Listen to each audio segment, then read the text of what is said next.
Prontinho. Vou soltar aqui o áudio.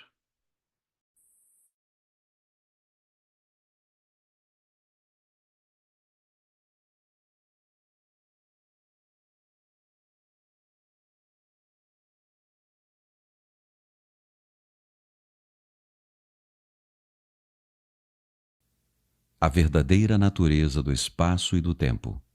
Pense agora no seguinte: se não existisse nada, só o silêncio, ele não teria nenhum significado, porque você nem ia saber o que era aquilo. Só quando o som apareceu é que o silêncio passou a ter um sentido.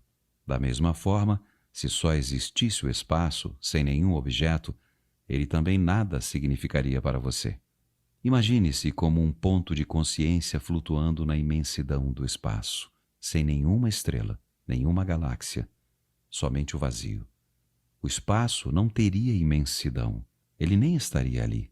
Não haveria velocidade, nem movimento de um ponto para outro. São necessários ao menos dois pontos de referência para que a distância e a velocidade possam ter um significado. O espaço só passa a ter um significado no momento em que a unidade se transforma em dois, e em que, como dois, se transforma em 10.000 coisas, que é como Lao Tse chama o mundo manifesto. É assim que o espaço se amplia cada vez mais. Portanto, o mundo e o espaço surgem no mesmo momento. Nada poderia ser sem que houvesse o espaço, ainda que o espaço não seja nada. Mesmo antes que o mundo existisse, antes do Big Bang, se você preferir, não existia nenhum espaço vazio esperando para ser preenchido. Não existia nenhum espaço, assim como não existia coisa alguma. Só existia o não manifesto, a unidade. Quando a unidade se transformou em 10.000 coisas, o espaço de repente mostrou que estava ali, permitindo que as 1.000 coisas existissem. De onde ele terá surgido? Será que Deus o criou para acomodar o mundo? Claro que não. O espaço é coisa nenhuma. Portanto, ele nunca foi criado. Saia de casa em uma noite clara e olhe para o céu. Os milhares de estrelas que podemos ver a olho nu não passam de uma fração infinitesimal do que existe lá por cima. Os telescópios mais potentes já conseguem identificar 1 bilhão de galáxias, cada uma formando um mundo isolado, contendo cada um bilhões e bilhões de estrelas. Ainda assim, o que inspira mais respeito é o próprio espaço sem fim, a profundidade e a quietude que possibilitam que toda essa grandeza exista. Nada poderia inspirar mais respeito e grandiosidade do que a inconcebível imensidão e quietude do espaço. E ainda assim, o que ele é? Um vazio, um imenso vazio. Aquilo que se apresenta para nós como espaço, no nosso mundo percebido através da mente e dos sentidos, é a forma exteriorizada do próprio não manifesto. É o corpo de Deus. E o grande milagre é que essa quietude e imensidão que permitem o universo ser não estão apenas lá no espaço, estão também dentro de nós. Quando estamos inteira e totalmente presentes, nós o encontramos como o espaço interior e sereno da mente vazia. Dentro de nós, ele é imenso em profundidade, não em extensão. A extensão espacial é, em última análise, uma percepção distorcida da profundidade infinita, uma característica da realidade transcendental única. Pergunta: de acordo com Einstein, o espaço e o tempo não são coisas separadas. Não entendo muito bem, mas acho que ele está dizendo que o tempo é a quarta dimensão do espaço. Ele chama isso de o contínuo do tempo e espaço. Resposta: sim, o espaço e o tempo que percebemos são, em essência, uma ilusão, mas contêm um cerne de verdade. Correspondem às duas características essenciais de Deus, que são a infinitude e a eternidade, vistas como se tivessem uma existência externa, fora de nós. Dentro de nós, o espaço e o tempo possuem um equivalente que nos revela não só a verdadeira natureza de cada um deles, como também a de cada um de nós. Enquanto o espaço corresponde à quietude, à infinitamente profunda região da mente vazia, o tempo tem o seu equivalente interno na presença, na percepção do eterno agora. Lembre-se de que não há diferença entre os dois. Quando o espaço e o tempo são percebidos em nosso interior como o não manifesto, mente vazia e presença, o espaço exterior e o tempo continuam a existir para nós, mas perdem a importância. O mundo também continua a existir para nós, mas não nos impõe mais restrições. Portanto, o objetivo final do mundo não está dentro do mundo, mas na transcendência do mundo. Assim como nós não teríamos consciência do espaço se não houvesse objetos no espaço, o mundo é necessário para que o não manifesto seja percebido. Talvez você tenha ouvido o ensinamento budista: se não houvesse ilusão, não haveria a iluminação. É através do mundo e, em última instância, através de você, que o não manifesto é reconhecido. Estamos aqui para tornar possível que o propósito divino do universo se revele. Veja só como você é importante. A morte consciente. Além do sono sem sonhos, de que já tratei, existe mais um portal involuntário. Ele se abre por breves momentos na hora da nossa morte física. Mesmo que tenhamos perdido todas as outras oportunidades de alcançar a realização espiritual durante a vida, um último portal vai se abrir para nós, imediatamente após o nosso corpo ter morrido. Existem inúmeros relatos de pessoas que descreveram esse portal como uma luz radiante depois de regressarem do que é comumente conhecido como experiência de quase morte. Muitas pessoas falam também de uma sensação de serenidade abençoada e de uma paz profunda. Em O Livro Tibetano dos Mortos, ela é descrita como o esplendor luminoso da luz branca do vazio, que seria o nosso verdadeiro eu. Esse portal abre-se apenas por breves segundos. E a menos que você tenha encontrado a dimensão do não manifesto durante a vida, provavelmente o deixará escapar. Muitas pessoas carregam uma grande resistência residual, muito medo, um forte apego à experiência sensorial, uma enorme identificação com o mundo manifesto. Então, quando vem o portal, afastam-se com medo e depois perdem a consciência. Muito do que acontece depois disso é involuntário e automático. Posteriormente, poderá haver um outro ciclo de nascimento e morte. A presença delas não foi ainda forte o bastante para uma imortalidade consciente. Pergunta: então, atravessar esse portal não significa destruição? Resposta: como em todos os outros portais, a nossa natureza radiante e verdadeira permanece, mas não a personalidade. Em qualquer caso, aquilo que for verdadeiro ou de real valor em nossa personalidade é que vai se revelar através dela, como a nossa verdadeira natureza. Isso nunca se perde. Nada que seja de valor, nada que seja real, jamais será perdido. A aproximação da morte e a morte em si, a dissolução da forma física, é sempre uma grande oportunidade para uma realização espiritual. Essa oportunidade é tragicamente perdida na maioria das vezes, visto que vivemos em uma cultura que é quase totalmente ignorante com relação à morte, assim como ignora quase totalmente qualquer coisa que realmente importe. Todo portal é um portal da morte do falso eu. Quando o atravessamos, deixamos de extrair a nossa identidade da nossa forma psicológica, construída pela mente. Percebemos então que a morte é uma ilusão, do mesmo modo que a nossa identificação com a forma era uma ilusão. O fim da ilusão. É isso que a morte significa. Ela só é dolorosa enquanto permanecemos presos à ilusão. Capítulo 8. Relacionamentos iluminados. Entre no agora onde quer que você esteja. Pergunta: sempre pensei que a verdadeira iluminação fosse algo impossível, a não ser através do amor entre um homem e uma mulher. Não é isso o que nos faz sentir completos? Como alguém pode ter uma vida plena sem que isso aconteça? Resposta: a sua experiência pessoal já lhe mostrou que isso é verdade? Já aconteceu com você? Pergunta: ainda não, mas como poderia ser de outro modo? Sei que isso vai acontecer. Resposta: em outras palavras, você está esperando por um acontecimento no tempo que venha lhe salvar. Não é esse o erro principal que temos comentado? A salvação não está em lugar nenhum do tempo e do espaço. Está aqui e agora.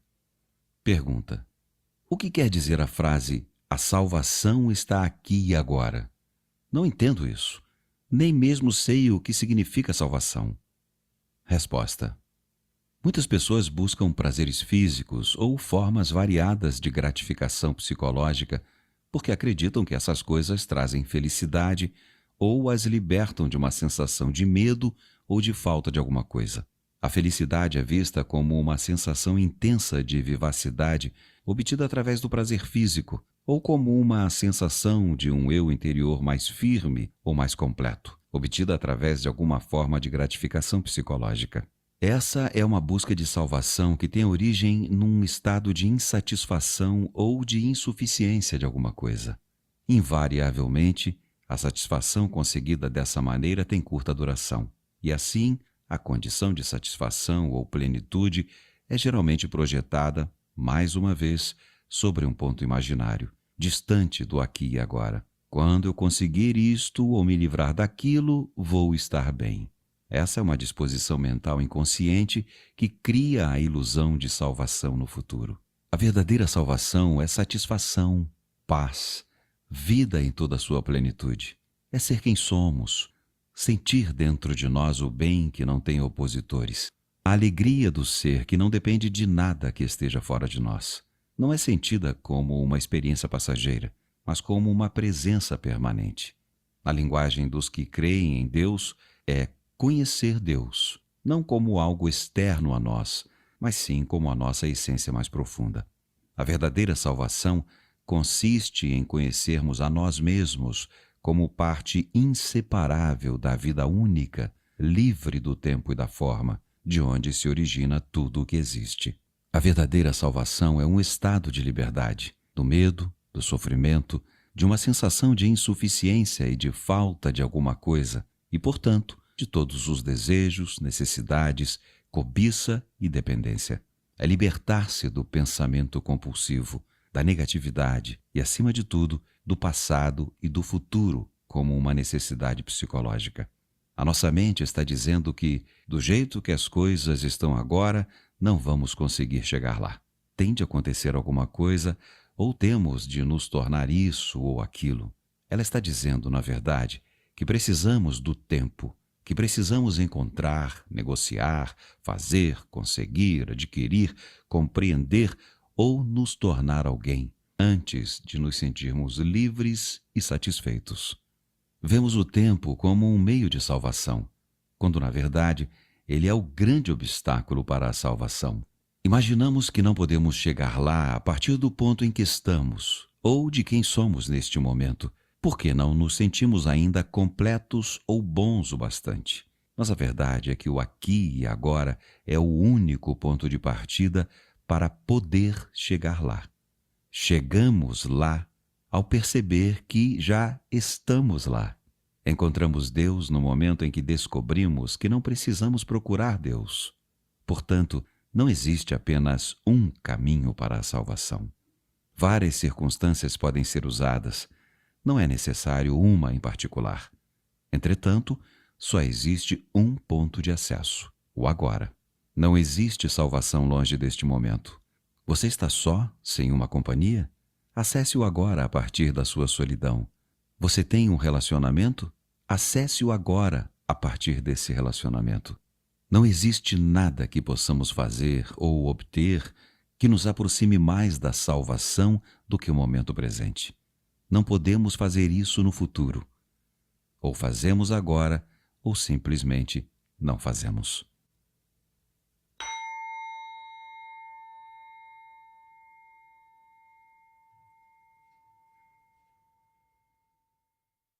Relação de amor e ódio.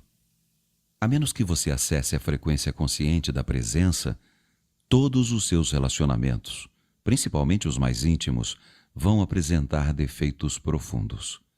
Durante um tempo, eles podem dar a impressão de serem perfeitos, como quando estamos apaixonados. Mas, invariavelmente, essa perfeição aparente acaba destruída por discussões, conflitos, insatisfações e até mesmo por violência física e emocional que passa a acontecer com uma frequência cada vez maior. Parece que a maioria dos relacionamentos amorosos não leva muito tempo para se tornar uma relação de amor e ódio. O amor pode se transformar em agressões furiosas, em sentimentos de hostilidade, ou, num piscar de olhos, em um completo recuo da afeição. Isso é visto como normal. Os relacionamentos, então, oscilam por um tempo, por alguns meses ou anos, entre as polaridades de amor e ódio, e nos trazem muito prazer e muita dor. Não é pouco comum que os casais se tornem viciados nesses ciclos. Esse tipo de drama nos faz sentir vivos. Quando o equilíbrio entre as polaridades negativa e positiva é desfeito e os ciclos negativos e destrutivos acontecem com frequência e intensidade crescentes, não demora muito para o relacionamento acabar. Pode parecer que tudo se resolveria se conseguíssemos eliminar os ciclos negativos e destrutivos, permitindo que o relacionamento florescesse sem problemas, mas isso não é possível. As polaridades são mutuamente interdependentes. Não podemos ter uma sem a outra. A positiva já contém dentro de si a negativa, ainda não manifestada. Ambas são, na verdade, aspectos diferentes de um mesmo sistema defeituoso. Estou tratando aqui dos chamados relacionamentos românticos, não do verdadeiro amor, que não possui opositores porque nasce além da mente. O amor, como um estado permanente, ainda é raro de encontrar. Tão raro quanto a consciência nos seres humanos. Entretanto, é possível haver lampejos breves e ilusórios de amor sempre que existir um espaço no fluxo da mente. O lado negativo de um relacionamento é mais facilmente reconhecido como um defeito ou anormalidade do que o positivo. E é muito mais fácil reconhecer a fonte da negatividade no parceiro do que vê-la em nós mesmos. Ela pode se manifestar de várias formas, tais como possessividade, ciúme, controle, ressentimento, insensibilidade e egocentrismo, cobranças emocionais e manipulação, raiva e violência física, necessidade de ter sempre razão, de discutir, criticar, julgar, culpar, agredir, irritar ou se vingar inconscientemente de um sofrimento do passado imposto por um dos pais.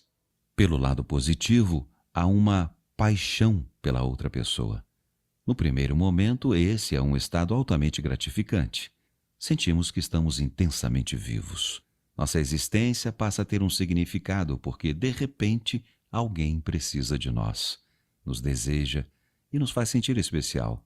Além disso, provocamos as mesmas sensações no outro, o que faz com que os dois se sintam completos.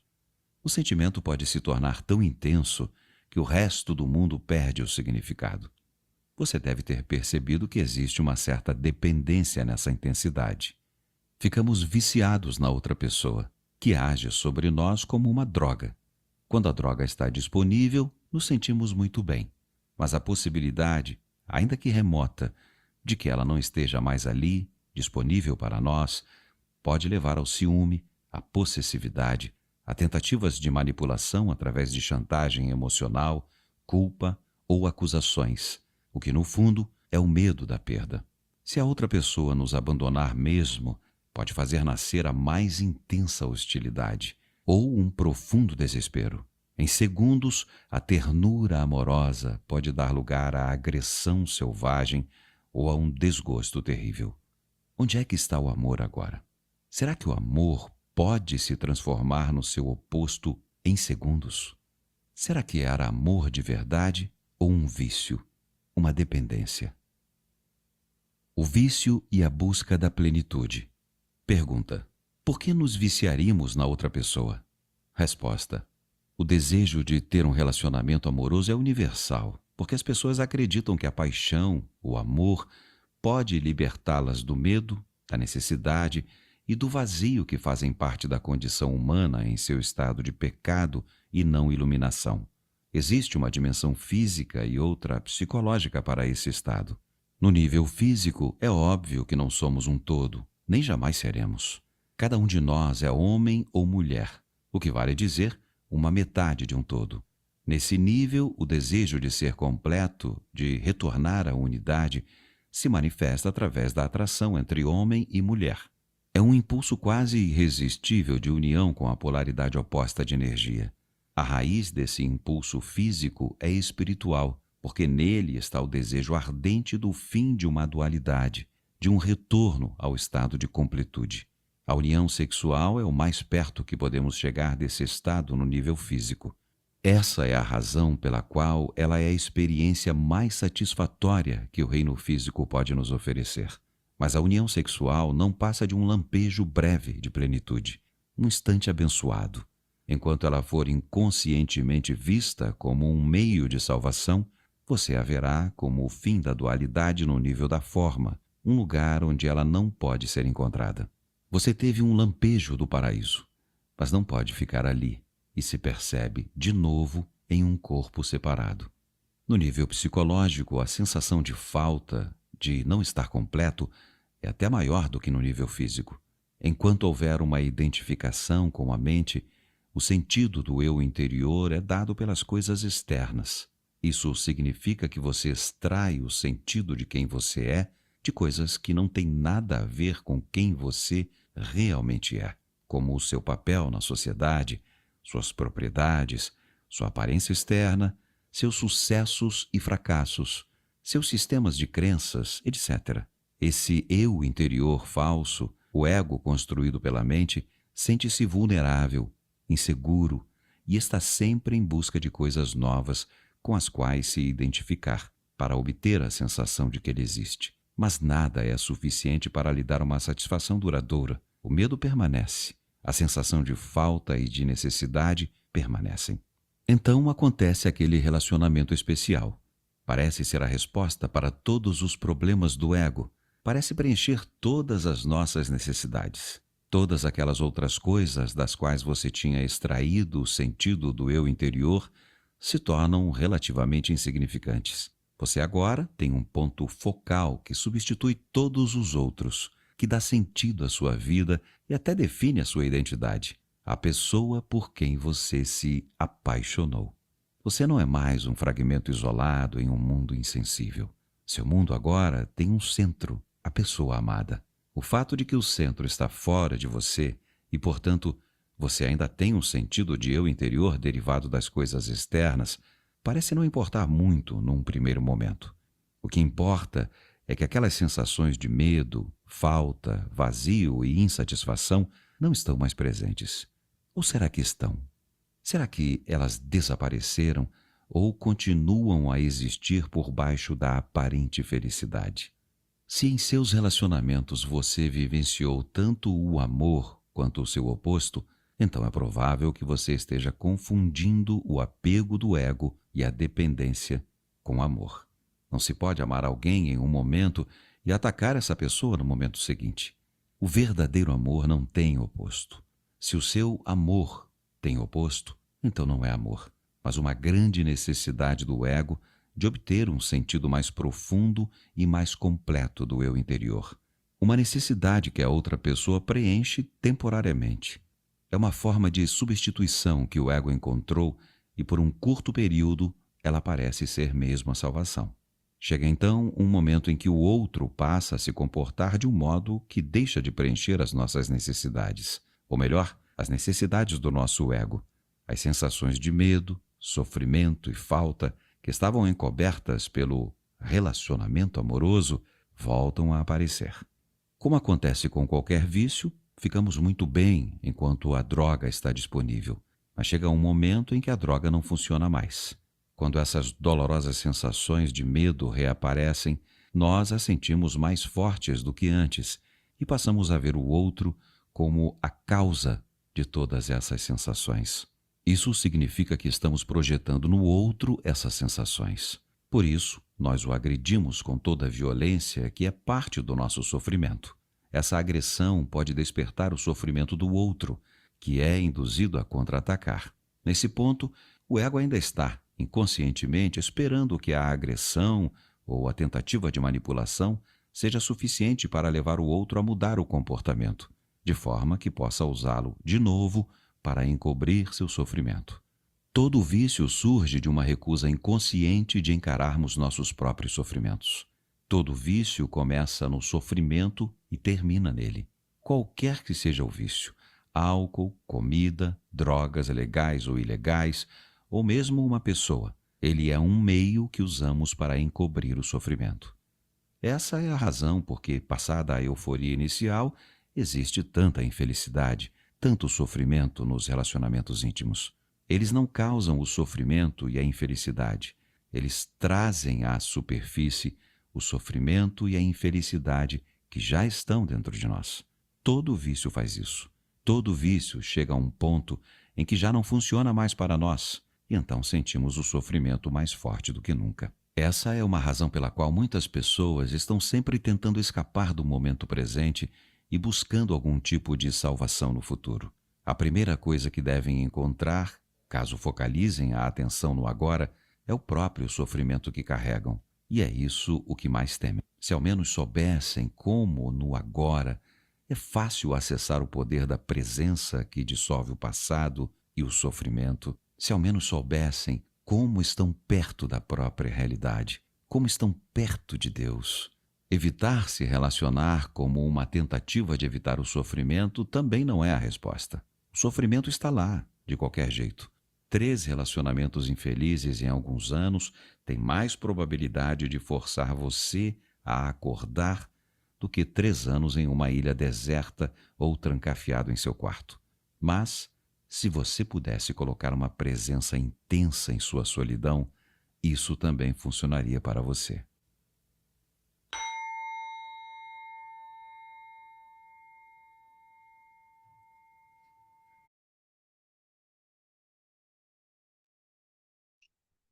Ok, acho que esse é um bom momento para a gente poder parar hoje, né? Bem profundo essa fala final. Vamos fazer nosso instante de silêncio, então, para poder encerrar?